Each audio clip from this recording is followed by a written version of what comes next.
안녕하십니까? 사도행전 40번째 시간, 하나님이 지키시는 신실, 하나님이 지키시는 신실이라는 제목으로 하나님 말씀 증거하도록 하겠습니다.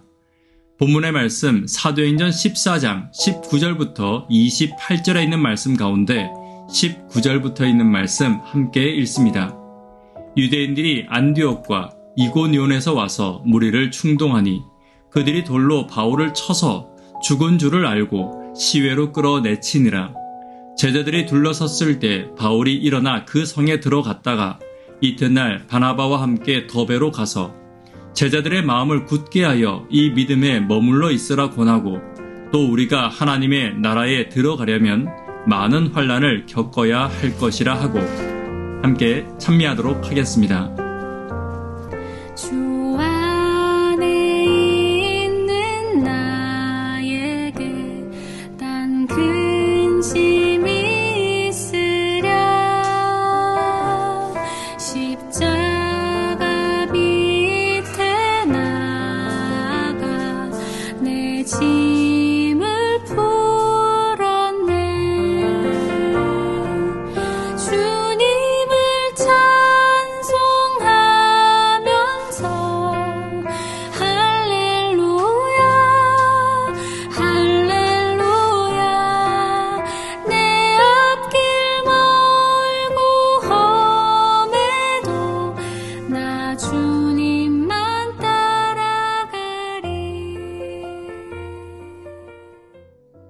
신실한 것과 신실하지 못한 것의 차이가 무엇입니까?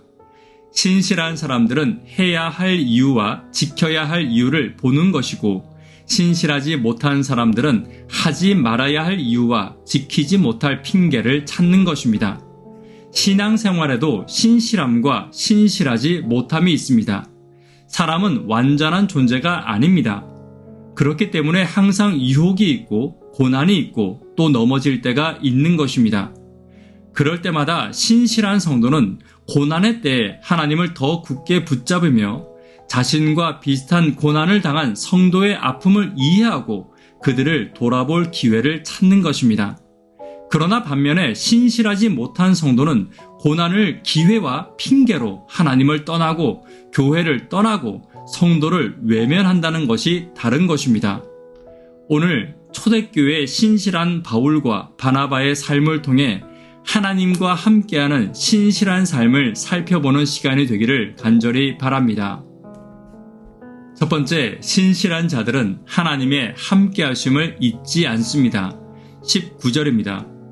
유대인들이 안디옥과 이고니온에서 와서 무리를 충동하니 그들이 돌로 바울을 쳐서 죽은 줄로 알고 시외로 끌어내치니라.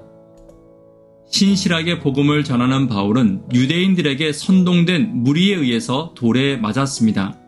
그리고 그 무리들은 바울이 죽은 줄로 알고 도시 밖으로 던져버리게 된 것입니다. 그러나 제자들이 바울의 상태를 보고 장례를 위해 둘러섰을 때 바울은 아무렇지도 않게 일어나 움직였습니다. 사도행전의 저자 누가는 의사로서 제자들이 바울 주변에서 어떤 행위도 취하지 않았을 때 바울이 일어났음을 분명히 이야기하고 있는 것입니다. 이것은 하나님이 바울과 함께하사 다시 회복시키신 놀라운 기적이었습니다. 많은 그리스도인들이 하나님께 신실할 때 자신의 삶이 손해볼 것이라고 생각합니다. 그리고 혹은 돌에 맞을 것이라고도 생각합니다. 그러나 하나님은 당신의 백성을 지키시는 신실하신 하나님이십니다. 당신의 백성을 손해보게 하지 않으시고 그분의 신실한 백성이 돌에 맞을지라도 회복시키시며 설령 죽을지라도 다시 살리시는 분이 신실하신 하나님이십니다. 하나님께 신실한 것에 대해 두려워하지 않는 저와 여러분 되기를 간절히 바랍니다. 두 번째, 신실한 자들은 서로를 격려해야 합니다. 22절입니다.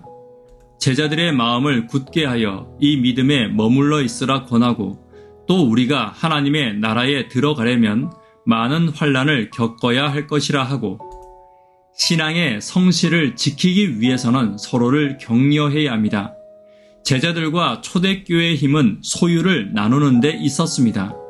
그러나 그들이 소유를 나눈 이유는 마음을 먼저 나누었기 때문입니다. 서로 끊임없이 격려하고 서로의 신실함에 대한 존경과 존중함이 있었기 때문입니다. 성도는 하나님의 격려를 받는 존재입니다. 그리고 하나님께로부터 오는 격려는 함께하는 성도를 통하여 받는다는 사실을 결코 잊어서는 안 될 것입니다.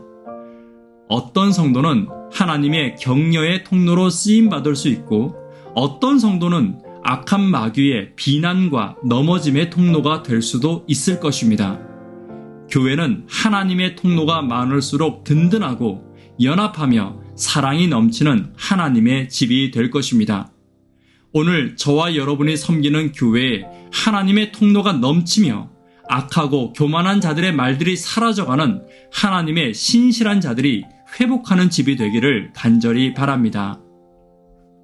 세 번째, 신실한 자들은 하나님의 은혜에 집중하는 자들입니다.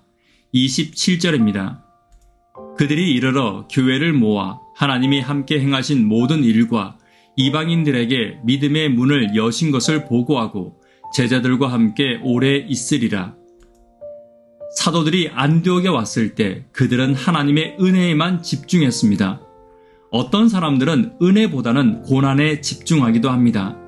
그리고 또 어떤 사람들은 고난당한 것을 자랑삼아 이야기하기를 즐겨합니다. 또 다른 어떤 사람들은 은혜를 이야기하기보다는 비판할 것들을 찾기도 하고 하나님이 주신 좋은 것보다는 부족하고 잘못된 것들을 말하기를 좋아하는 사람들도 있습니다. 또 조금 더 나아가 하나님을 높이기보다는 나를 높이는 사람들도 많이 있습니다. 그들의 공통점은 은혜에 집중하지 않는다는 것입니다.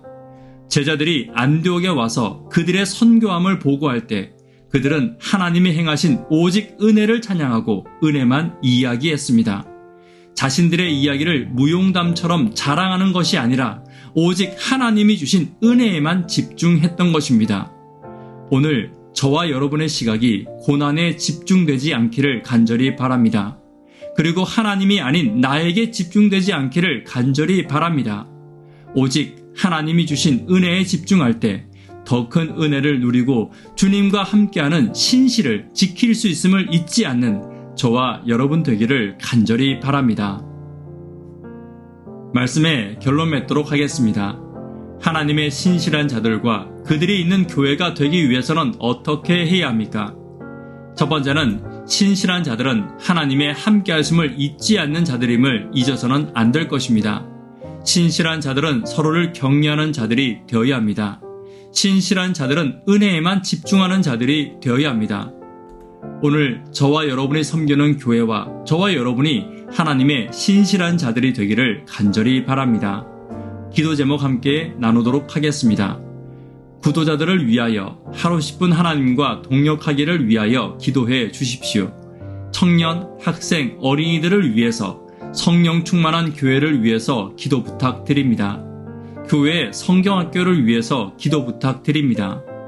하나님의 신실한 자들로 은혜에 집중하며 서로 격려하기를 쉬지 않으며 하나님의 함께하심을 잊지 않는 내가 되기를 위해서 기도 부탁드립니다.